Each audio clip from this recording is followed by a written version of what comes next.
ज्ञान के जिस सूर्य ने आलोक इस जग में किया, ऐसे तपोनिधि संत को शत शत नमन सबने किया। शत शत नमन सबने किया, शत शत नमन सबने किया।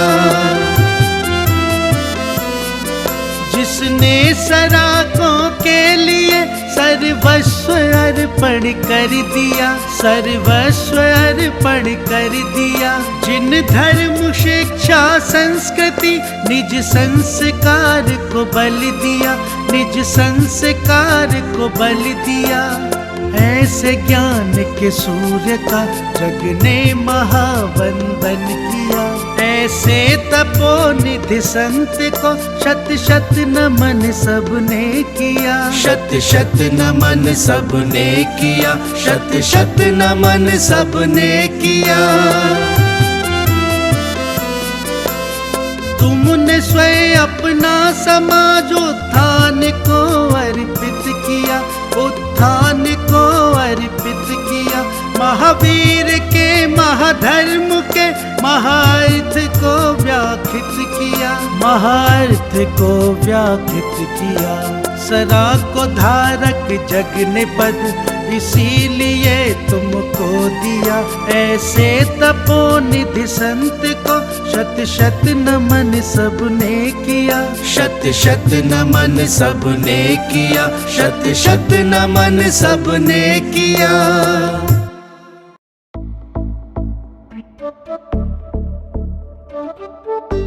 इस कार्यक्रम के पुण्यार्चक हैं श्रीमती अनीता, श्री कैलाश चंद जैन, मानव प्रिया, अबीर, विहान, रिवन जैन, रोजिन, सोनम, तराशा, मायशा, पता ज्ञान कुटीर KE 63, कावेरी कुंज, कमला नगर, आगरा।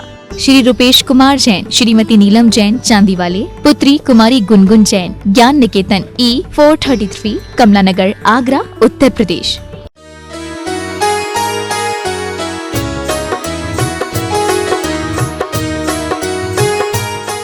पांच महाव्रत अहिंसा, सत्य, चौर्य, ब्रह्मचर्य, अपरिग्रह। पांच महाव्रत पंच समिति, पंचेंद्रिय निरोध, षट आवश्यक और शेष, ये 28 मूल का पालन करते हुए उन्होंने वह लंगोटी त्याग किया। क्षुल्लक अवस्था उन्होंने महीनों के उपवास भी किए। कई घटना जीवन में घटी। जब विहार कर रहे थे, तारांग जी का प्रसंग था। बड़ी दिक्कत गई बिहार में, क्योंकि उस समय दिगंबर साधु कोई जानता नहीं था, परिचय नहीं था। खैर, उनका पुण्य और उनकी कठोर तपस्या साधना का प्रतिफल क्या हुआ?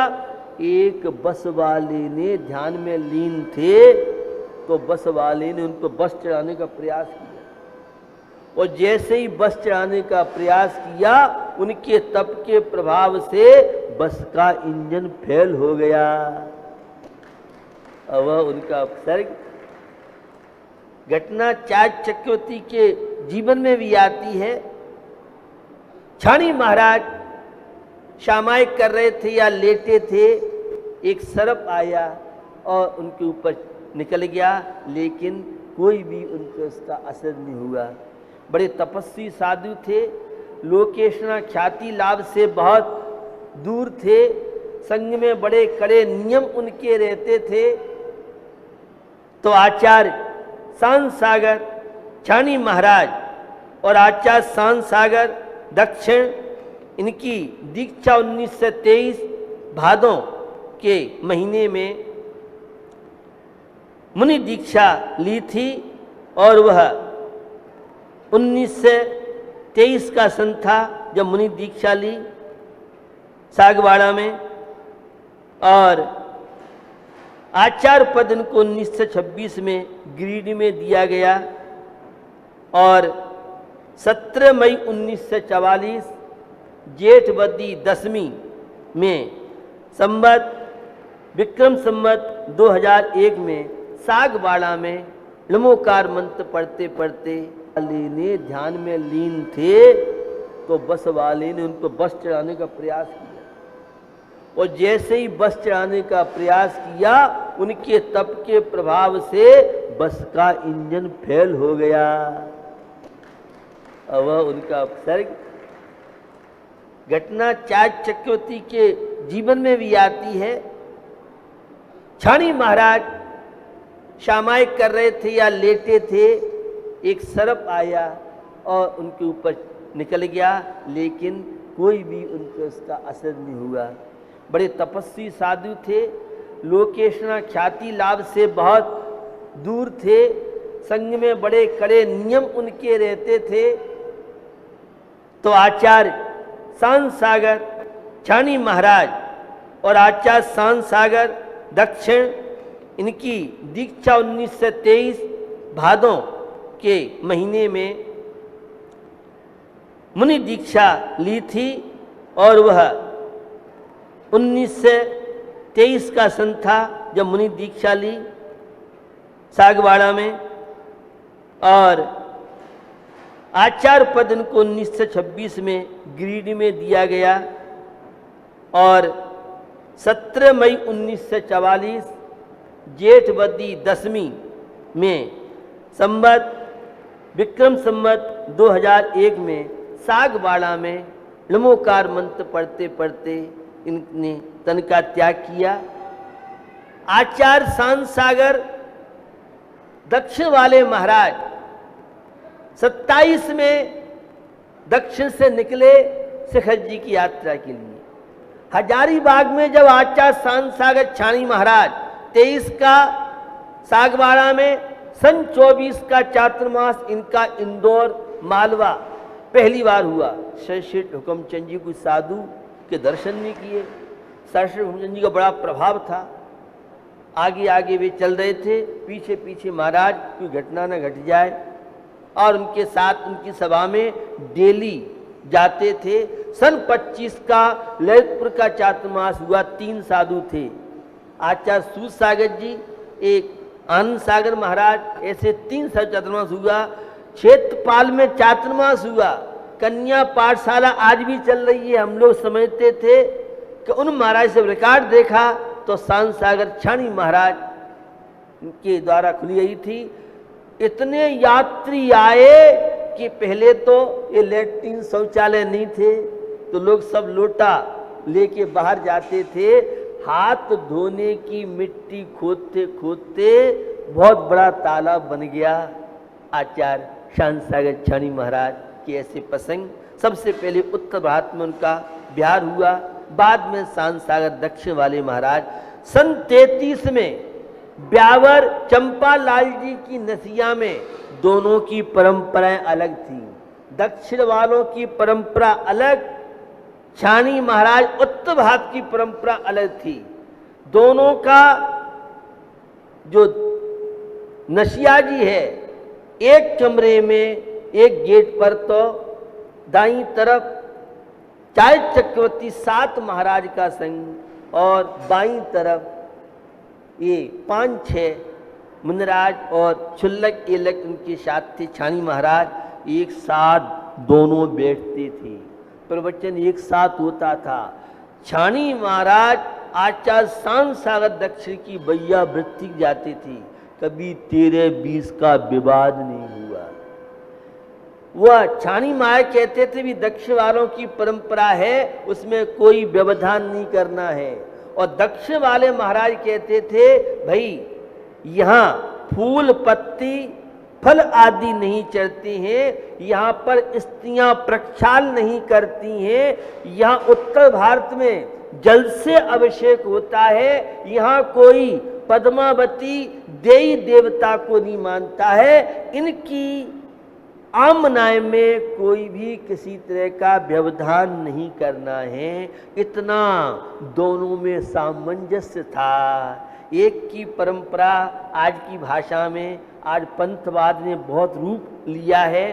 साधु कोई 13-20 नहीं होते, लेकिन श्रावकों में जहाँ फल आदि चढ़ते हैं, पंचम असु होता है, उन्हें आजकल 20 पंक्ति के नाम गाते हैं। और जहाँ स्त्री प्रक्षाल नहीं करती हैं, मात्र प्रासुक जल से अभिषेक होता है, उन्हें 13 पंक्ति आदि के नाम गाते हैं। तो दोनों महाराज चातुर्मास हुआ, कई बार मिले, कभी 13 पंक्ति 20 पंक्ति के विवाद नहीं छिड़े। आज पंथ को लेके समाज हमारा किस तरह सा पंथ में, ग्रंथ में, संघ में बढ़ते जा रहे हैं। पहले तो दिगंबर श्वेतांबर होते थे, अब तो जितने मुनि महाराज उतने तरह के जैनी होते जा रहे हैं। सबने अपने अपने महाराज भी बांट ली हैं। भैया पिछका कमंडल जो साधना कर रहे हैं, हमें उन्हें आहार देना, आगम के अनुकूल चर्या उनकी है, हमें उन्हें पड़गान करना, हमें उन्हें वैयावृत्ति उपदेश सुनना, बिहार आदि कराना।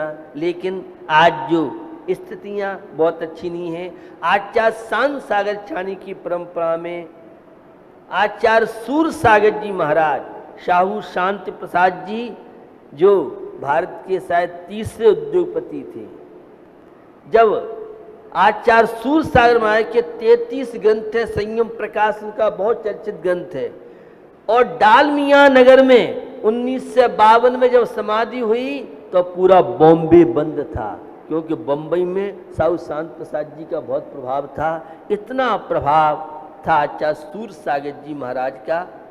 उसकी परंपरा में आचार्य विजय सागर जी महाराज, जिनकी 1962 में मुरार ग्वालियर में उनकी समाधि हुई थी, और विजय सागर जी के बाद आचार्य विमल सागर भिंड वाले, इन्होंने भिंड में नसिया बनाई थी, इसलिए भिंड वाले के नाम से जाने गए। वैसे मोहना इनका जन्म हुआ और पीरोट इनका लालन पालन हुआ, तो आचार्य विमल सागर भिंड वाले, पीरोट वाले के नाम से जाने जाते थे। कई विमल सागर हुए हैं। तो आचार्य विमल सागर जी महाराज पट्टाचार्य हुए। विमल सागर जी के बाद पट्टाचार्य हुए वह गुरुदेव हमारे आचार्य सुमत सागर जी महाराज पट्टाचार्य हुए। उसी परंपरा में आचार्य विद्याभूषण सन्मत सागर जी जो त्रिलोक तीर्थ बड़े गांव की रचना की है, और उसके बाद ये परंपरा पट्टाचार्य की चल रही है। यह एक परंपरा है। दूसरी परंपरा में आचार्य शांत सागर दक्षिण चार्य चक्रवर्ती महाराज की परंपरा है। तीसरी आदि सागर मुनि आदि सागर अंक लीकर, ये तीन परंपरा जैसे आपके यहाँ वंश चलते हैं, ऐसे हमारे यहाँ आचार्यों की परंपरा भगवान महावीर के बाद, और ये परंपरा चलती चलती ये तीन परंपरा के साधु वर्तमान में हैं। बिना गुरु जी के आज के समय में दीक्षा नहीं लेनी चाहिए। गुरु महाराज है तो उनसे दीक्षा लेनी चाहिए। तो आचार्य शांत सागर छाणी महाराज ने इस उत्तर भारत में पहले नारी विक्रय की परंपरा थी, बहुत तरह की परंपराएं थीं, इन्होंने उस सब को दूर किया, बहुत लोगों को शाकाहारी बनाया। और पूरे भारत में मैं हजारीबाग की बात बता रहा था, हजारीबाग में जब शांत सागर छाणी महाराज पहुंचे तो उनके सम्मान के लिए हजारीबाग की समाज हाथी लेके पहुंची। महाराज ने पूछा, भैया हाथी ले क्यों आए हो? 150 वर्षों में कोई अभी शिखर जी में पैदल चल करके कोई मुनि महाराज नहीं आए। 150 वर्षों में हम पहली बार दिगंबर साधु को शिखर जी यात्रा में पैदल देख रहे हैं, इसलिए हमें खुशी है हम आपकी हाथी के द्वारा। ये है माने परंपरा रही। बुंदेलखंड में सबसे पहले कोई दिगंबर साधु का बिहार हुआ तो आचार्य शांत सागर छाणी महाराज का, बाद में आचार्य शांत सागर चार्य चक्रवर्ती महाराज आए।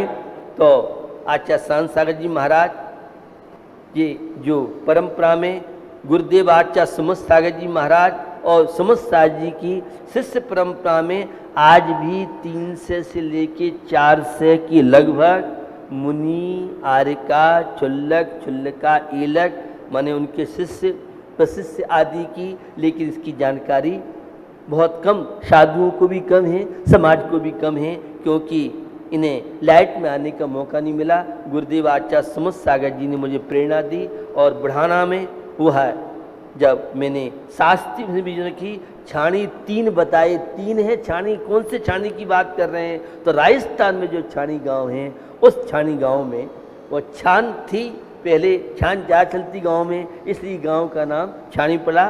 तो आचार्य शांत सागर छाणी महाराज उत्तर भारत में सबसे पहले बिहार हुआ। जब मैंने इनकी हिस्से कराई तो शाहपुर की समाज घबरा गई। क्यों घबरा गई? तो रोज लेटर पर लेटर मैंने पूरी प्रामाणिक रिपोर्ट निकाली थी। पूरी पत्रिकाओं में से जितनी डेटें थी, क्योंकि अभी तक धारणा यह रही कि शांत सागर दक्षिण वालों ने मुनि परंपरा चलाई है, तो दक्षिण में तो उनके द्वारा चली, उत्तर भारत में छाणी महाराज द्वारा चली, और दोनों एक नाम के रहे, तो इनका प्रचार प्रसार कम हुआ, उनका प्रचार प्रसार ज़्यादा हुआ। तो आचार्य शांत सागर छाणी महाराज का बड़ा उपकार है, हमें भी इस संयम के मार्ग में आने का मौका मिला। गुरुदेव सुमत सागर जी नहीं होते तो शायद हमें इस ओर बढ़ने का कदम नहीं मिलता। तो आज जो भी उत्तर भारत में सबसे पहले विहार करने वाले मुनि महाराज वो आचार्य शांत सागर छाणी, जिनकी जानकारी बहुत कम लोगों को है। तो निश्चित ये है जो उत्तम ब्रह्मचर्य धर्म का दिन है। हम अपने जीवन में आंशिक चरित्र का, सदाचार का पालन करते हुए, और यह है अनंत चौदस आज के दिन तो कम से कम सभी लोगों को उपवास करना चाहिए। रत्नत्रय का दिन भी है, बहुत लोग उपवास यहाँ कर रहे हैं, बहुत बच्चे बच्चियाँ भी कर रहे हैं। कई जगह तो बड़ी होड़ रहती है इन 10 लक्षण पर्व में पूजा करने की, स्वाध्याय करने की। तो आज 10 लक्षण पर्व 10 उपवास करने वाले आप देख रहे थे, 10 को 11, आज तो 11वां दिन है, तो 11 उपवास करने वाले 11 दिन जिन्होंने जल लिया, इसमें कई लोग तो छूट गए, मुझे रोज आहार देते कई महिला हैं जिन्होंने 10 दिन मात्र एक बार जल लिया है, और कोई कन्या भी थी, हो सकता है वो नहीं, और भी है इसके अलावा, और भी एक कन्या और थी, रोज आहार में स्वास्थ्य वराज हो सकता है। लेकिन बहुत बड़ी बात है आज की युवा युवतियों में, मैं जब रांची में था 60-70 लोगों ने 10-10 दिन की उपवास पहली बार की है। रांची की बहुत पुरानी बात कर रहा हूँ, 92 में, फिर भी यहाँ ये है जो 10 लक्षण पर्व है। निश्चित आप लोग आगे भी इसी तरह से बच्चों में संस्कार दें। हमारे मनीष जी जो CA कर रहे हैं और संपन्न परिवार से हैं, और उन्होंने चला के कहा कि मुझे नहीं मालूम था, मैं तो सोच रहा था बुलाया होगा, लेकिन वे स्वयं कुछ नहीं, जो ढोलक और वे अजैन हैं उनका खाली थोड़ा बहुत जो भी होगा। तो मनीष जी ने 11 दिन संगीत पूजा कराई और उनने अपनी निर्लुप्तता दिखाई। कोई भी उन्होंने अपने लिए राशि आदि नहीं ली है, जो भी है उनके साथ वालों को है। ये बहुत बड़ा त्याग है, बलिदान है। CA का अंतिम वर्ष है, दोनों भाइयों का, छोटा भाई भी आया था, पिताजी इनके बहुत संपन्न हैं। पिछले साल जब वहाँ पर थे हम लोग 10 लक्षण में, तो दोनों भाइयों ने, पिताजी भी इनके अच्छे गाने वाले हैं। तो निश्चित ऐसे युवा जिनके अंदर इतनी निर्लोभता हो, ऐसी निर्लोभता, निस्वार्थता हमारी युवा पीढ़ी में और धर्म के प्रति जागरूकता है, तो निश्चित हमारा समाज बहुत। ढोलक नरेश उनके साथी जो हैं जैनित है, लेकिन बड़ी उनकी श्रद्धा और आस्था मैंने देखी। हमारे ये मुकुंद बाबू, और ये है, ये इन्होंने जो विधान, यहाँ क्या नाम में याद नहीं है, तो इनने विधान कराया। और हमारे राजकुमार जी मंत्री, पूरी कमेटी की मैं नाम नहीं ले रहा हूँ।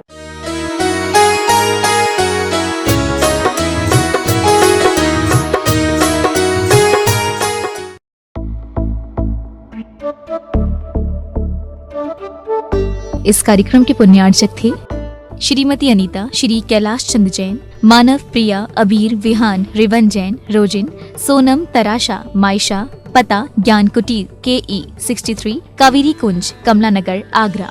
श्री रूपेश कुमार जैन, श्रीमती नीलम जैन, चांदीवाले, पुत्री कुमारी गुनगुन जैन, ज्ञान निकेतन E 433, कमला नगर, आगरा, उत्तर प्रदेश। सर्वश्रेष्ठ साधक परम पूज्याचार्य श्री विद्या